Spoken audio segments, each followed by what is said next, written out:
नमस्कार प्यारे विद्यार्थियों, कैसे हैं आप। आशा करता हूँ आप सभी अच्छे होंगे, मस्त होंगे। दोस्तों, जैसा आपको पता है, वर्ष 2024 और 23 की आगामी परीक्षाओं के लिए हमारे लेक्चर चल रहे हैं।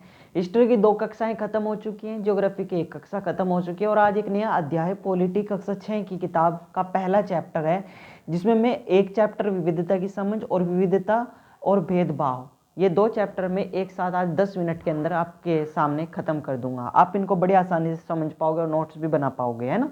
तो चलिए स्टार्ट करते हैं। पहला चैप्टर आपका विविधता। दोस्तों, सबसे पहले आपके मन में डाउट होगा, विविधता क्या है, भारत में विविधता कैसी है और विविधता में एकता क्या है ना। इसके लिए मैं थोड़ा सा एक आपको मैप में समझाने की कोशिश करूंगा। दोस्तों, जब आप मैप खोलोगे तो ये आपका उत्तरी गोलार्ध है, ये दक्षिणी गोलार्ध है ना। देखो मैप में कुछ आपको यहाँ पे कश्मीर दिख जाएगा, है ना, पहाड़ियाँ, है ना। और जब आप इधर के क्षेत्र में आओगे दक्षिण की तरफ, तो इधर कन्याकुमारी, है ना, कर्नाटक आदि क्षेत्र दिख जाएंगे। दोस्तों, मेरा तरीका थोड़ा यूनिक है समझाने का, मैं आपको कुछ समझाना चाहता हूँ।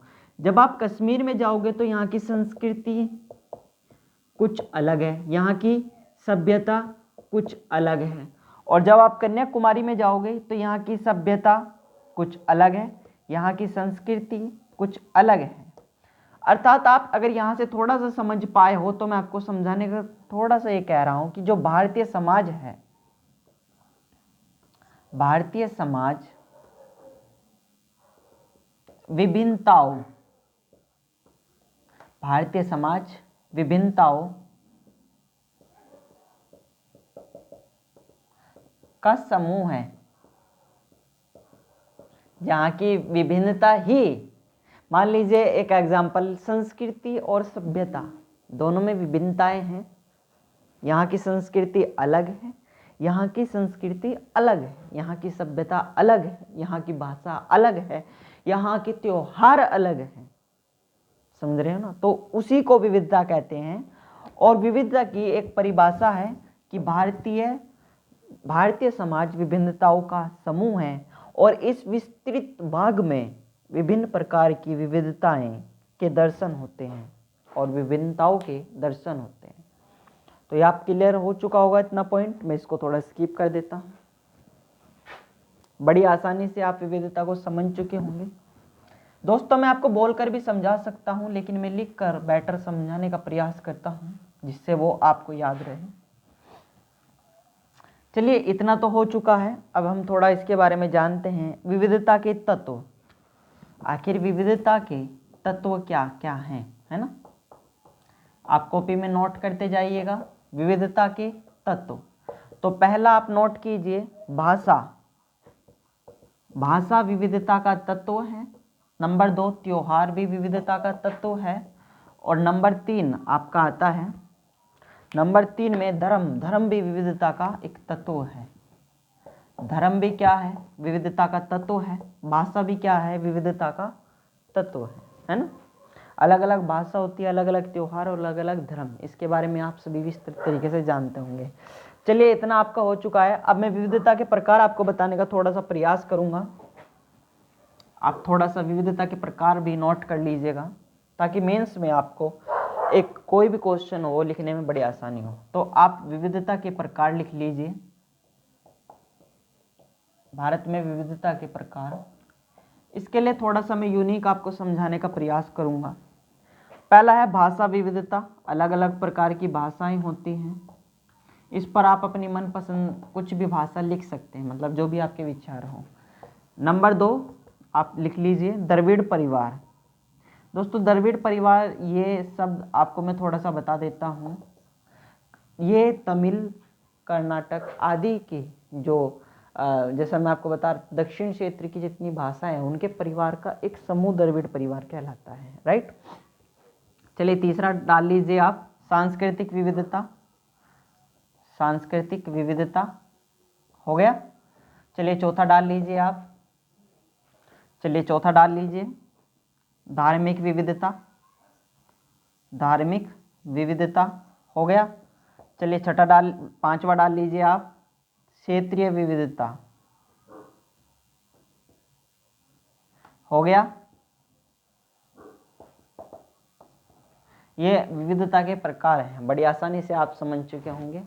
चलिए मैं इस चैप्टर को स्किप कर देता हूँ, मिटा देता हूँ, आगे बढ़ते हैं। अब हम बात करते हैं जो मैंने आपको वहाँ फ्लो चार्ट से समझाया था, विविधता में एकता क्या है ना। तो आप डालिए विविधता में एकता। दोस्तों मेरी राइटिंग यहाँ पे थोड़ी साफ नहीं आ पा रही होगी, असल में हमारे पास थोड़ा व्हाइट बोर्ड है, तो लिखने में जैसा भी दिख रहा है आप उसको समझने का प्रयास कीजिएगा, है ना। विविधता में एकता क्या है दोस्तों? भारत में विविधता या अनेकता को उसकी ताकत का स्रोत माना गया है। भारत में विविधता में एकता को उसका स्रोत माना गया है, ऐसा विचार पंडित जवाहरलाल नेहरू का कहना था, है ना। और उन्होंने इस बात का जिक्र भारत की खोज किताब में किया था, है ना। चलिए अब कौन कौन से कारक हैं जो भारत में विविधता में एकता की बात को स्पष्ट करते हैं? आप आंसर राइटिंग में बहुत अच्छी तरीके से लिख पाओगे, मैं बता देता हूं। नंबर 1, संवैधानिक पहचान भारत में एकता का बताती है, भारत में एकता को बताती है। नंबर दूसरा पॉइंट आप नोट कीजिए, आर्थिक एकीकरण, आर्थिक एकीकरण।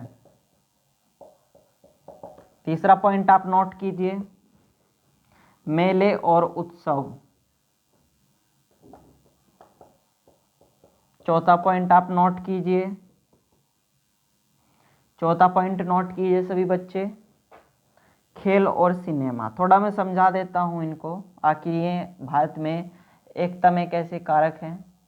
देखो मान लीजिए मेले से ही शुरुआत कर लेते हैं। मान लीजिए दक्षिणी क्षेत्र में, कर्नाटक में या कन्याकुमारी में कोई मेला हो रहा है, आप वहाँ पर जाओगे, अलग अलग संस्कृति, अलग अलग सभ्यता के लोग रहेंगे, आप उनसे मिलोगे, तो आपका क्या होगा, उनसे प्रेम संबंध बढ़ेगा। मतलब आप उनको जानोगे, वो आपको जानोगे, आप कहोगे कैसी भाषा बोलते हैं, जरा हमको भी सिखा दीजिए। तो वही तो एकता का प्रमाण है। समझ चुके होंगे आप, आशा करता हूँ। आइए अब देखो, अब ये भी बात आती है, कारक में एक खतरे में डालने वाले कारक भी होते हैं। भारतीय विविधता में एकता को खतरे में डालने वाले कारक कौन कौन से हैं, आइए उनकी बात कर लेते हैं। जैसे नक्सलवाद हो गया, नक्सलवाद हो गया, है ना। नंबर 2, नक्सलवाद से क्या होता है, विविधता में जो एकता है वो खतरे में आ जाती है। क्षेत्रीय वाद विवाद, क्षेत्रीय वाद विवाद भी एक इसका सबसे बड़ा प्रमुख कारण है या कारक है। और नंबर तीसरी बात, राजनीतिकरण। और नंबर चौथी बात है आपकी विभाजनकारी नीति, विभाजनकारी नीति, है ना, विभाजनकारी नीति, राइट। ये भारतीय एकता में खतरे में डालने वाले कारक हैं। आशा करता हूँ आपको बड़ी आसानी से समझ में आ चुका होगा। पॉलिटी का पहला चैप्टर है ना, तो पहला चैप्टर हो चुका है हमारा खत्म। दूसरा चैप्टर हम करते हैं शुरू, विविधता में भेदभाव, यानी भेदभाव क्या है। और ये क्वेश्चन मेंस में भी आया था। तो सबसे पहले आप लिखिए भेदभाव, भेदभाव पर थोड़ा सा हम डिस्कस करते हैं। मैं आपको थोड़ा समझाने का प्रयास करता हूँ। दोस्तों ये है समाज, ये है समाज एकीकरण, ये सामाजिक समूह। दोस्तों समाज में पुरुष और महिला, है ना, इन सब की सहभागिता होती है। और ऐसा माना जाता है कि उस समय क्या था, जब विविधता में भेदभाव की बात आई, कि पुरुषों की सहभागिता में तो वृद्धि थी। मतलब पुरुषों की सहभागिता में तो दोस्तों क्या थी, वृद्धि थी, जबकि महिलाओं की सहभागिता में वृद्धि नहीं थी। जिसमें से दो चीजें निकल कर आई, पहला समानता और दूसरी बात असमानता। अब समानता और असमानता क्या थी दोस्तों? समानता यानी मैं आपको थोड़ा सा एग्जांपल, किसी भी क्षेत्र में किसी एक पक्ष की सहभागिता में वृद्धि ना होना को हम कहते हैं असमानता। और समानता जहां दोनों पक्ष की सहभागिता में दोनों समान रूप से दोनों की वृद्धि हो तो उसको कहते हैं हम समानता। तो वही समानता और असमानता में भेदभाव का एक नजरिए से इस चैप्टर को हम देखते हैं। बस इसमें इतना ही था।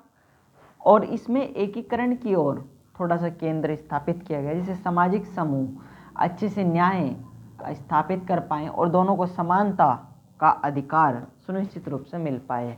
आशा करता हूँ आप सभी को पॉलिटी के दोनों चैप्टर बड़े आराम से क्लियर हो चुके होंगे, और फिर मिलता हूँ मैं नेक्स्ट क्लास में, है ना। तब तक के लिए आप सभी को एक क्वेश्चन देता हूँ, आंसर राइटिंग के लिए इस क्वेश्चन को सभी बच्चे लिख कर लाइएगा। क्वेश्चन कुछ इस प्रकार है, आप सभी नोट कीजिए। भारत की विविधता बाहर से नहीं थोपी गई है। क्वेश्चन है भारत की विविधता, भारत की विविधता बाहर से नहीं थोपी गई है। भारत की विविधता बाहर से नहीं थोपी गई है। कथन पर विचार करें। ये आंसर आपको सभी को लिखकर मेरे व्हाट्सएप नंबर पर सेंड करना है। 7983942003 मेरा नंबर है। इस पर आप सभी मुझे क्वेश्चन लिखकर सेंड करेंगे। तब तक के लिए जय हिंद, जय भारत, धन्यवाद।